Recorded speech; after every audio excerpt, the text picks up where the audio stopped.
Hi guys, good morning! Welcome back sa Daily Driver. For today's episode, samahan niyo kami pumunta sa Vermosa para i-meet si MJ at ang kanilang Toyota Hilux. Nakakatuwa tong episode na to kasi para sa kanila, workhorse nila yon. Para sa akin, ito yung Pizza Planet sa Toy Story. So tara, samahan niyo kami.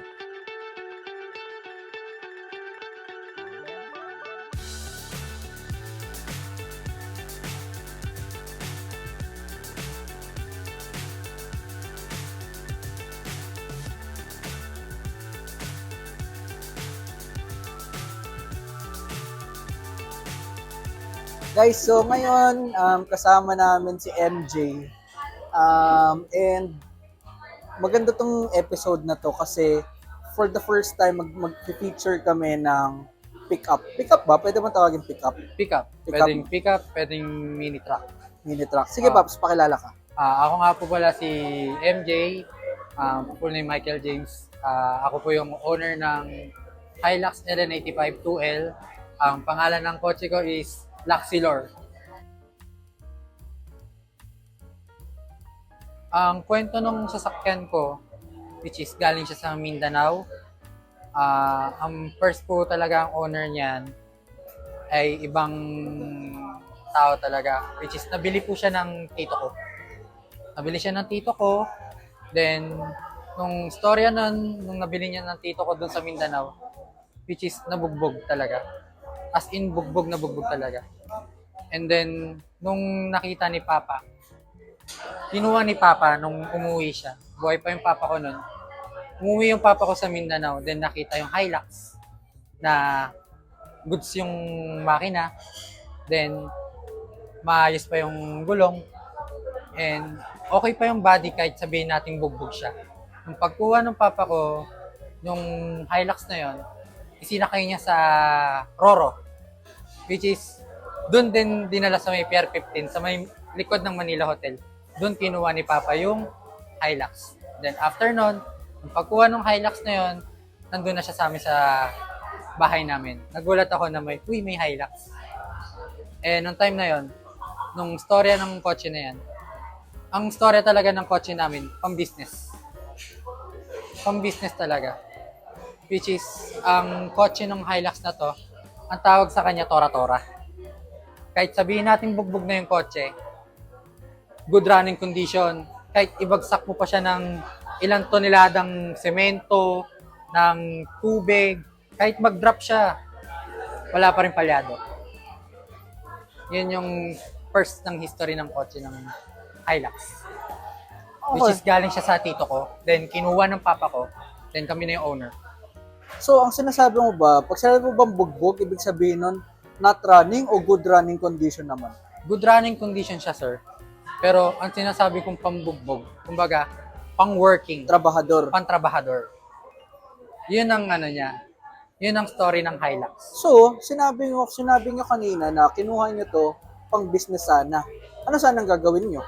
Hindi, nag-business talaga na. Pinang-business na talaga namin yung kotse na yan.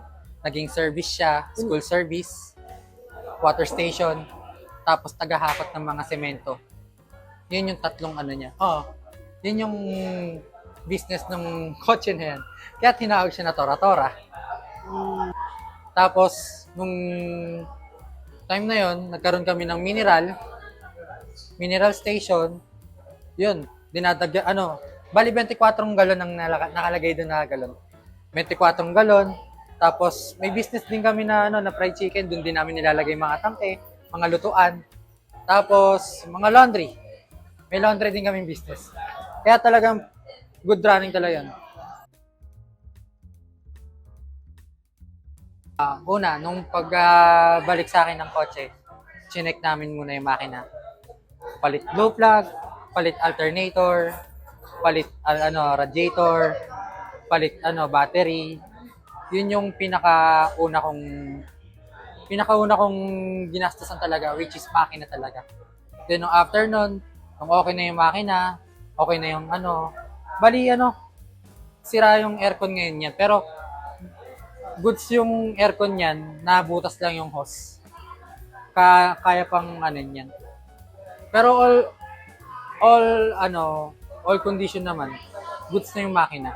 Which is ang ano lang yan, change oil lang yan. Yun yung pinaka first kong ginawa talaga, which is maintenance lang talaga sa makina. And pangalawa, yung mga accessories na sa loob. Kumbaga yung ginagawa mo sa kung ano yung original ng Toyota, yun yung kinukuha mo. Kumbaga, parang mala JDM lang din.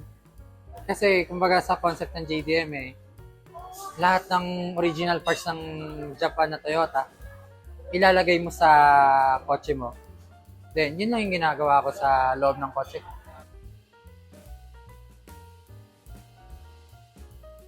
Para sa experience. Experience ko na magkakaroon ka ng Hilux. Sobrang ganda. Sobrang ganda ng driving, suspension, lahat. All about Hilux. Kahit sabihin na manonood dito sa episode na to, lahat ng tao, kung ano ang gaano katibay ng Hilux. Sobrang tibay talaga ng Hilux. Madali talaga, sir. Kasi, unang-una sa lahat, Mura din ba? Mura din ba yung para mga pyesa, maintenance? mura Paano? din. Mura din yung mga pyesa ng Hilux. Lalo na yung mga alternator na hinahanap sa grupo, may nagkakatay talaga. Marami na rin nagkakatay ng Hilux. Kung anong kailangan mong parts, nandun na rin lahat. Pero meron ding Hilux na brand new na parts na galing Japan. Ni-import din dito sa Pilipinas. Pero, doble ang presyo. Kasi galing Japan. Hindi siya mahirap hanapan ng parts. Lalo na kapag yung Hilux mo, kasi kadalasan talaga ang Hilux sa makina talaga 2L . So, ang 2L kasi, sobrang daling hanapan ng parts yun. Parang katulad ng small body. Ang small body, marami ding katay. Marami ding nahahanap na parts din sa small body. Same lang din ang Hilux. Kasi ang Toyota talaga, all around . All around ng Toyota . Kahit mapa-car meet ka, mapa-show, hindi mawawala ng Toyota. Like sa Shopee, meron na rin sa Shopee. Actually. Oo. Sa Shopee marami na rin. At maraming nagsasabi sa mekaniko na yung hinahanap mo na parts na pangkatay hindi mo makikita dito sa Pilipinas. Pero sa Shopee, marami kang makikita doon. Tapos, kadalasan, makakita ka ng parts din sa which is Banawe. Ang ma-advise ko sa inyo, napaka-solid na mag-build ng pickup truck sa Pilipinas. Lalo-lalo na sa industriya natin dito. Bihira lang magkaroon ng mini pickup truck dito sa Pilipinas. Like, makakita ka na truck na naka-stance. Bihira ka lang makakita na truck na naka-stance, which is ang makikita nyo talaga sa lahat ng car meet, sa lahat ng show, puro sedan. Puro SUV ang mga naka-setup. Unang-una sa lahat, kapag bumili ka ng Hilux na luma, number 1, tipid sa gas. Number 2, strong yung makina. Kahit sabihin natin ilang taon na, maganda yung takbo ng makina. Number 3, minimal lang yung gagastusin mo na parts. Then number 4, sulit na sulit yung pag-drive mo sa Hilux. Kahit umikot ka pa ng Laguna to Bicol, madadala mo yan. Hindi ka bibigoy ng Hilux. Kaya yung word ng Hilux talaga, napaka-solid. Yan, sa Japanese, Hairakusu. Shoutout nga po pala sa Autobot by 3JL and shoutout din po kay Kuya Poyapoy sa Worldwide Save and sa 56 Mafia Clothing and shoutout din po sa aking girlfriend kay Adi Reynalyn and shoutout din po sa aking family kaila Mama, kaila Kuya, kaila Angie, kaila Ate Love and sa family ko and shoutout din po sa grupong Hilux LN85 and sa Toyota Surf sa lahat ng mga Toyota Hilux. Shoutout po. Hi, ako nga pala si MJ Busine at ito si Laxilor, ang aking Hilux LN85 1997 at ito ang daily driver ko.